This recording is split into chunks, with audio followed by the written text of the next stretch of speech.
What's up guys, MrBayeasy here, and today we're going to be talking about what I would like to see included in Halo 5 map packs. Now, obviously there's going to be maps. Let's just skip the boring stuff here, guys. What I'm really talking about is what little things could be added to DLC to make them more, enjoyable, just apart from just the maps, because yes, the maps are the major selling point here, but I mean, what I'm thinking here, guys, I'm going to take from a few different games that have had DLC in the past, and I'm going to implement them in here because they are good ideas. Just because another game has done it before doesn't mean it's not a good idea. Doesn't mean we can't, copy from it a little bit. Okay, I'm not talking about outright copying, but some of their ideas are fairly good. They're really reasonable, and they really, revolve around the player well, rather than saying, okay, you have to get this DLC or that's it, you can't play on the maps. We've seen in the past where the developers of video games have made it hard to matchmake if you don't get the DLC, and that's really messed up. So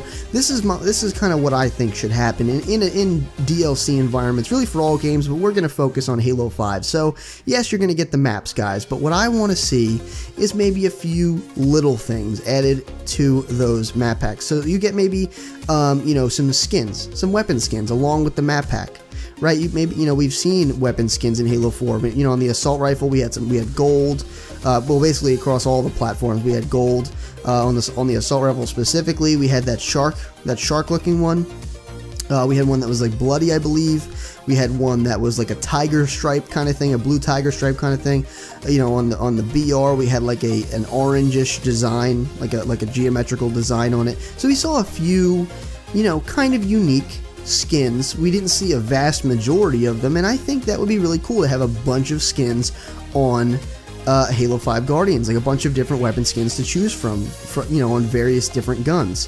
One of the ones, I'm just kind of throwing this out there, one of the ones that I always thought would be cool, doesn't really make much sense but would look pretty darn cool, is like a diamond, and I don't mean diamond camo like the bedazzle that was like the bedazzled gun that was on Black Ops 2, but what I'm talking about is like a legitimate uncut diamond weapon that literally looked like a diamond. It was uncut, so it's not like cut to perfection, all shiny and nice and designed and all that, but an uncut diamond. You could see through the gun partially, it's partially, the opacity is low on it, you can see through it like you would be with an uncut diamond, and it just shoots. It literally looks like an uncut diamond in the form of whatever weapon you're holding. I thought that would be a really cool little thing. I mean, it's very unique.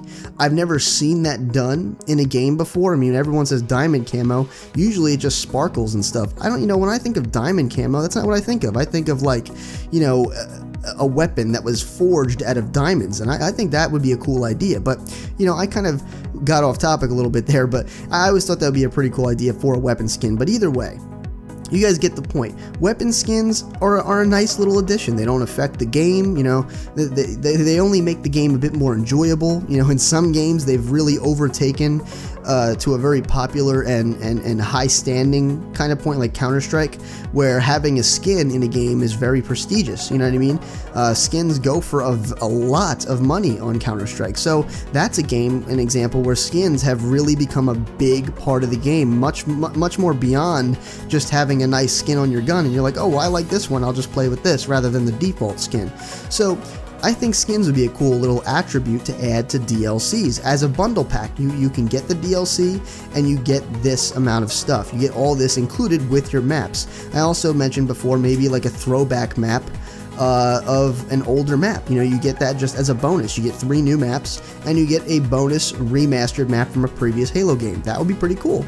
On top of that, guys, maybe some different armor sets, and I don't mean just the coloration and just different color patterns of the same armor. I mean you get those as well as new complete armor sets. I mean different armor types. As in Halo it's called, different armor types from different companies, different manufacturers, just different styles, very unique styles. That's what I want to see.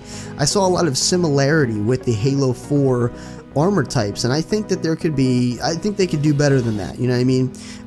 What I've seen so far in Halo 5, of course I'm not impressed because they weren't looking to impress with their armors. They were, it was a beta, they were trying to test the multiplayer and everything, so But I do like the way the characters look. You know what I mean? They look a bit more detailed than they did in Halo 4, so that's a plus. And you know, of course, again, that was the beta, so we're probably going to see even more detail on them.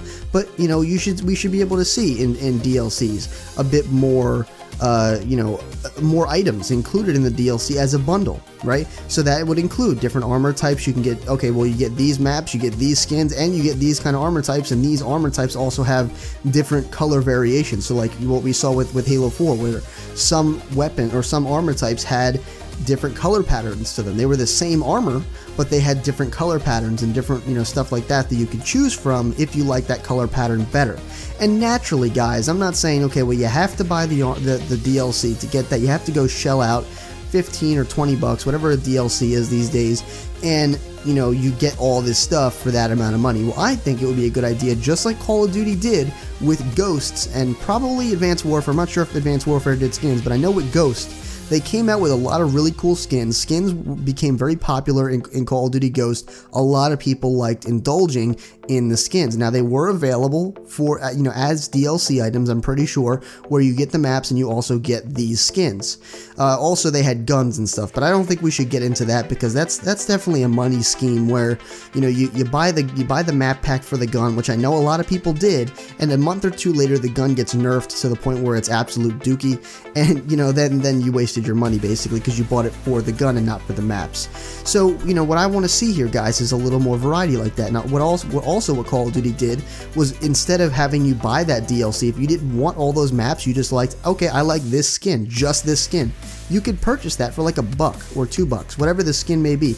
You know, usually the more popular it was, the more expensive, so I don't think it really got past $2 or something. But you know, you guys know what I'm saying. If you want to buy this particular armor, go ahead, purchase that armor, you know. Or if you want to buy this particular weapon skin, you can go ahead and purchase that. You don't have to get the DLC with everything as a bundle. It's just like, if you want it, you can buy this bundle. You get all the maps, you get all the skins, and all the armor types with their different variations that are included in this DLC. And I think that's a cool idea, guys. So why don't you let me know what you're thinking about this in the comments down below. I'd be really interested to hear whether you think this is cool or whether you think it's more of like a buy to play option thing. You know, I don't really view it as that. I just kind of view it as like a, you know, extra added things that you can purchase in game. Yes, you do have to purchase them, so many people probably will think, oh, well, it's not really fair that you have to purchase it and that you can't just earn it. And my response to that really would, to be perfectly honest, is those things don't affect the game. If it was a situation where we were talking about the guns being in DLC, like, you know, new weapons being in DLC like Call of Duty likes to do, yes, I would say that's highly unfair. I've always thought that was unfair because those weapons are usually really freaking good for about a month or two, and then they get nerfed. But for that whole month or two that they're out, you know, the people that decide to buy the DLC, and that's a full price DLC, you can't just go buy the gun. You have to go spend $20 to get that DLC. And most people I know in Ghost bought the DLC for, you know, the god of all guns, which was known as the Ripper. It was like an SMG assault rifle combo that was ridiculous. Okay, it was unbelievably good. And a lot of people went out and bought that DLC, spent $20 for the gun, and a lot of the other people that didn't have the money couldn't get that. And yes, that is a situation where it is unfair. So let me know what you think about it all down below. I'm not, sorry for my phone, I'm not talking about guns, I'm talking about skins, I'm talking about armor types, I'm talking about things that don't generally affect the multiplayer experience other than your own personal customization and enjoyment. So let me know what you think down below, rate the video what you think it deserved, and if you'd like to become a Sage in training, make sure you subscribe today. This has been MrBayeasy, your favorite Sage, and as always, I'll see you in the next video.